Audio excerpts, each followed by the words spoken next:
اب ہم اللہ کا ذکر کریں گے. الحمدللہ تمام فیوز و برکات جو ہمیں پہ ذکر کے لیے چاہیے یہ ختم خواجگان سے انشاءاللہ نصیب ہوگی انشاءاللہ. ایک بات کا خیال رکھیں کہ نقش بندی سلسلے کے اندر کچھ اصول ہیں اس سلسلے کے اندر. یہ میں چھوٹے چھوٹے آپ کو ٹپس بتاتے رہتا ہوں کیونکہ آپ جاہل مرید نہ ہو، پڑھے لکھے مرید ہوں اور آپ کو انفارمیشن ہو کہ آپ کیا کر رہے ہیں سلسلے میں، کیا چیز ہے. صرف یہی نہیں کہ ذکر کر لیا ہو، پتہ ہی کچھ نہ ہو کدھر جانا ہے، کیا فائدہ ہے. اس لیے الحمدللہ اس صبح کی ہماری روحانی کلاس بھی ہو جاتی ہے ایک چھوٹی سی، اور آپ فریش بھی ہو جاتے ہیں تھوڑے سے. ظاہر ہے بیٹھے سے تھکے ہوتے ہیں، کچھ غنودی ہو جاتی ہے، تب کچھ میں آپ کو ٹیچ کرتا ہوں نقش بندی سلسلہ تو آپ کو ہوش آ جاتا ہے تھوڑا سا.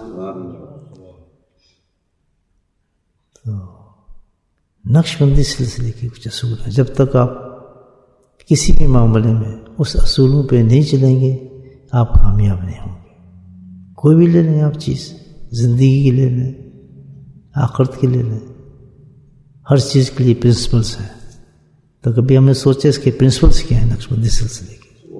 What are the important points which we have to follow to be successful completely in this سلسلہ. کیا ہے وہ اصول؟ تو سارے تو ایک دم نہیں بتا سکتا. ٹوٹل اصول تقریباً 11 ہیں اس کے، اس سلسلے کے. اب میں پوچھوں گا آپ کو پہلا پتہ ہے، پہلا اصول مجھے بتائیں کیا ہے؟ کسی کو نہیں پتا ہوگا. پتہ ہے تو ہاتھ کھڑا کرے. دیکھیں کتنی زیادہ الٹریسی ہے اگر ہم یہ نہ سیکھیں چیزیں، یہ ہمیں پتہ نہ ہو، کیونکہ ہمارے پاس اتنا وقت تو ہوتا نہیں کہیں سے اس کو حاصل کریں. تو اس شیخ کی ذمہ داری ہے آپ کو بتائے، انفارم کرے اس چیز سے. تو اس لیے میں آپ کو بتا رہا ہوں. اصول ہی نہیں پتا تو مجھے بتائیں آپ کیسے کامیاب ہوں گے. یہ اندھادھند کوئی چیز نہیں ہوتی. قرآن کو پکڑتے ہیں قرآن کے اصول نہیں پتہ، قرآن پڑھتے رہتے ہیں. اللہ پاک نے ایک ضابطے کے ساتھ ہر چیز کو مقرر فرمایا. بہرحال تقریر کرنا مقصود نہیں ہے، میں آپ کو پوائنٹس بتاتا ہوں. پوائنٹس اس لیے بتائے جاتے ہیں کہ اس پہ آپ کو عمل کریں گے تو فائدہ ہوگا آپ کو، اس سلسلے میں داخل ہوں گے. نہیں سمجھے گا تو پہلے اصول نہیں آپ کو پتا. سنیں آج پہلا اصول بتا رہا ہوں اور یہ میرے دماغ میں بات آئی ہے، انشاءاللہ اللہ تعالیٰ ڈالے گا بتا دوں گا. کیونکہ یہ مشائخ تھے ہمارے اصل میں نقش بندی سلسلے چلے آپ بہت دن نقش بند سے. تو اس وقت اس زمانے کے اندر فارسی زبان کا مطلب کنٹرول تھا زیادہ ہر چیز میں. انڈیا تک بھی آپ دیکھیں پرانے لٹریچر جو ہمارے وہ فارسی میں ملیں گے آپ کو چیزیں. جتنے ہمارے مجدد حسین رحمۃ اللہ کی تمام چیزیں آپ کو فارسی کے اندر ملیں گی. گفتگو فارسی میں ہوتی تھی، زبان فارسی میں، علم بھی فارسی میں پڑھایا جاتا تھا. اب وہ ختم کر دیا لوگوں نے. تو پہلا جو نقطہ بیان فرمایا وہ ہے ہوش در دم. This is the first point which you have to know about it. So I'll try to translate you in all the language except Gujarati, which I don't know. پہلا ہے ہوش در دم. This is in Persian. ظاہر ہم کوئی Persian نہیں جانتا، اردو میں بھی نہیں ہے. اب میں تھوڑا ٹرانسلیٹ کرتا ہوں آپ کے لیے. ہوش کہتے ہیں، یہ تو اردو لفظ ہے، مطلب ہوشیار. ہوش کس کو کہتے ہیں؟ ہوشیار ہونا، ایکٹیو ہونا. ٹو واچ ان انگلش، سمجھے گا؟ اب کس چیز کا ہے؟ در دم. ٹو در کہتے ہیں ٹو. آپ کو ہوشیار ہونا چاہیے کس چیز سے؟ یہ نقش بندی سلسلے کا پہلا اصول ہے. اس پہ مرید کو یہ کام کرنا ہے. پہلے ہوشیار ہو ہر وقت کس چیز سے؟ در دم، ہر سانس سے. نہیں سمجھ بات؟ اب انگلش بتاؤ اس کو. to watch your every breath. کہ آپ نے اپنے ہر سانس کو واچ کرنا ہے. سبحان اللہ, یہ دین ہے. اب حدیث سناؤ آپ کو اس پر. حدیث ہے کہ سب سے کامیاب انسان, عقل مند انسان آخرت کا وہ ہوگا, یہ مفہوم بتا رہا ہوں حدیث کا آپ کو. سب سے زیادہ, کیونکہ دیکھیں یہ سلسلے جو ہیں نا, یہ پورے قرآن و حدیث پر ہے. یہ دھوم دھڑکا نہیں ہے, ڈول بجا دی چلو نہیں, وہ سلسلہ نہیں ہے. یہ سارا سلسلہ جو ہے قرآن سے وقف کیے ہیں اور حدیثوں سے ملے ہیں سب. یہ ایسے نہیں ہے. جس میں آپ کو حدیث سنا دیتا ہوں, لمبا جوڑی بات نہیں کروں گا, ٹائم اتنا نہیں ہے, پوائنٹس دے رہا ہوں آپ کو. حدیث یہ ہے کہ سب سے زیادہ آخرت کا کامیاب انسان وہ ہے, یعنی کامیاب کون, کہ جو کامیاب ہو کس دنیا سے جائے گا آخرت کے اندر سیدھا الحمدللہ, موت سے لے کر ہر امتحان سے پاس ہوتا ہوا جنت میں داخل ہو جانے والے انسان کو کامیاب کہتے ہیں. مفلحون جس کو قرآن میں لفظ ہے, وہ کون ہے؟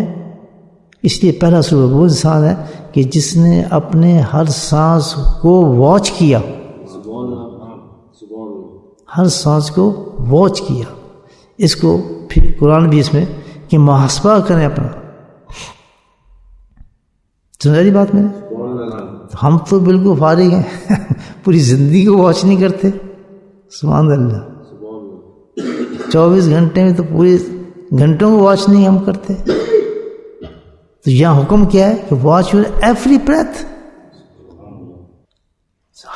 ہر سانس کو جو ہے ایک مومن کے لیے کنٹرول کرنا ہے, دیکھنا ہے کہ میرا سانس اوپر جا رہا ہے نیچے جا رہا ہے, تو ہر سانس کیا یہ اللہ کی تابعداری میں ہے یا نہیں ہے.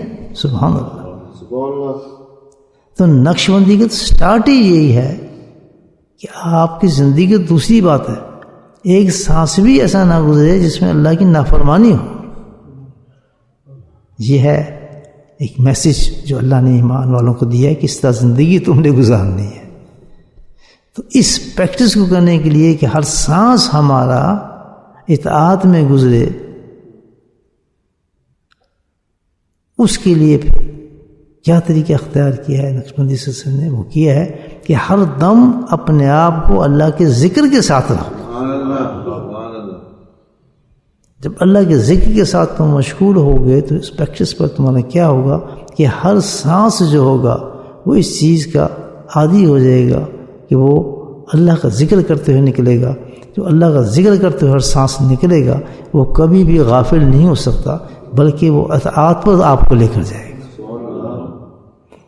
تو اس کو کہتے ہیں ہوش در دم. تو ہمیں اب صبح سے لے کے شام تک اس پر توجہ رکھنی ہے کہ میرا سانس جو ہے وہ خیر تو نہیں نکل رہا, فضول تو نہیں نکل رہا. جب سانس پہ کنٹرول کریں گے تو ہر ٹائم آپ دیکھیں گے کہ یہ ٹائم میرا ویسٹ تو نہیں ہو رہا, فضول چیز میں تو میں نہیں بیٹھا, اس وقت میں اللہ کی نافرمانی تو نہیں کر رہا, گناہ تو نہیں کر رہا کوئی. کیونکہ ہر گناہ جو سانسی کے ساتھ تو ہوتا ہے, یہ بغیر سانس کے ہوتا ہے. سانس کا مطلب لائف, انسان زندہ ہے. تو یہ پہلا پرنسپل ہے جو نقشبندی سلسلے نے بتایا ہے کہ آپ اتنے فضول نہیں ہیں, بلکہ اس پہ پریکٹس کرنے کے لیے آپ آئے کہ I have to control my every breath. ہر سانس کو میں نے کنٹرول کرنا ہے کہ ایسا نہ ہو کہ اللہ کی نافرمانی میں گزر رہا ہو. جو دم غافل سو دم کافر, یہ بھی اتنی بڑی پروب بنائی ہے کہ جو سانس بھی آپ کا غفلت سے نکلے گا وہ کیا نکلے گا, وہ کفر کی طرف نکلے گا, آپ کو نافرمانی کی طرف لے کر جائے گا. غافل نہ بنائیں سانس کو, کوئی سانس بھی ایسا نہ نکلے انسان کا. تو اس کو کنٹرول کرنے کے لیے کہ ہماری اطاعت میں سانس گزرے, انسان کو ہر وقت اپنے آپ کو مشغول رکھنا چاہیے. کس وقت؟ اللہ کا ذکر. تو یہ مختصر میں نے آپ کو بتایا الحمدللہ. تو that's the why the first principle use in Naqshbandi سلسلہ, اینڈ دیٹس امپورٹنٹ. اسٹارٹ بہت امپورٹنٹ, تو آخرت کتنی بہتر ہوگی اس کی انشاءاللہ. And this not difficult. اللہ جس چیز کو بھی جو بات اللہ نے کہی کرنے کے لیے مشکل نہیں ہے, بس کنورٹ کریں اپنی توجہ کو. That's the important thing. سانس پہ کنٹرول کر لیں آپ. اوپر نیچے جا رہے ہیں آپ, کنٹرول کر لیں اس کو, تو انشاءاللہ آپ کو غفلت لے کے نہیں جائے گا, زندگی کو آپ کو کنٹرول کر لے گا. اللہ تعالیٰ ہم سب کو توفیق عطا فرمائے اس کی. تو چلیں اب پہلا ہو گیا انشاءاللہ. یاد آ تو پھر دوسرا پرنسپل آپ کو بتاؤں. بس یہ انشاءاللہ یہ ہمارے ساتھی ڈالتے ہیں اس کو کس پر, سائٹ پر آتا ہے. تو یہ ضرور دیکھا کہ جو میں پوائنٹس آپ کو بتا رہا ہوں صبح کے, اس کو سبق بنا لیں اور ریڈ اٹ ایوری ڈے. یہ آپ کو بہت فائدہ دیں گے انشاءاللہ آخرت کی طرف. تو اس میں آ جائے گا یہ, تو اس کو پڑھ لیں اس میں, اور نوٹ بنانے کی ضرورت نہیں آپ کو. انشاءاللہ بنائے نوٹ مل جاتا ہے آپ کو. Get it from there. اس کو یہ نہ سمجھیں میں فضول بات کر رہا ہوں, تقریر کر رہا ہوں. That's very important. آپ کو کسی کتابوں میں ایسی باتیں نہیں ملیں گی. اور کتنا وقت آپ کو سیو کر رہا ہوں میں, کہ آپ کو کہیں جانے کی ضرورت نہیں, پڑھنے کی ضرورت نہیں. اور پڑھ بھی لیں گے تو آپ کو سمجھ نہیں آتا یہ کیا چیز ہے. سمجھ آتا آپ کو, کوئی جب پتہ نہ لگتا. تو میں نے آپ کو ایکسپلین کیا. تو کیا مطلب کہنے کا, کہ قدر کریں اس کی. اور قدر پہ کیا کرنا چاہیے, شکر کریں اللہ تعالیٰ. کہ اللہ تعالیٰ شکر ہے کہ ہمارا صبح ہی تو نے کتنا خوبصورت کیا ہے, کہ ہمارے علموں میں اضافہ کیا ہے, ہمیں درایات میں ترقی دی ہے. ہم بے خبر ہو کے ذکر نہیں کر رہے, ہمیں مقصد پتہ چل رہا ہے اللہ کا ذکر ہم کیوں کر رہے ہیں. صبح سے آپ کو سٹارٹ کتنا پیارا ہوتا ہے. اب اللہ کا ذکر کرتے ہیں, دل کی طرف توجہ کریں. اس لیے کہتے ہیں کہ دل کی طرف توجہ کریں, اور دل میں ہر سانس کے ساتھ اللہ کہنے کی عادت ڈالیں. اللہ اللہ اللہ. رحم اللہ سبحانہ تعالیٰ. بسم اللہ.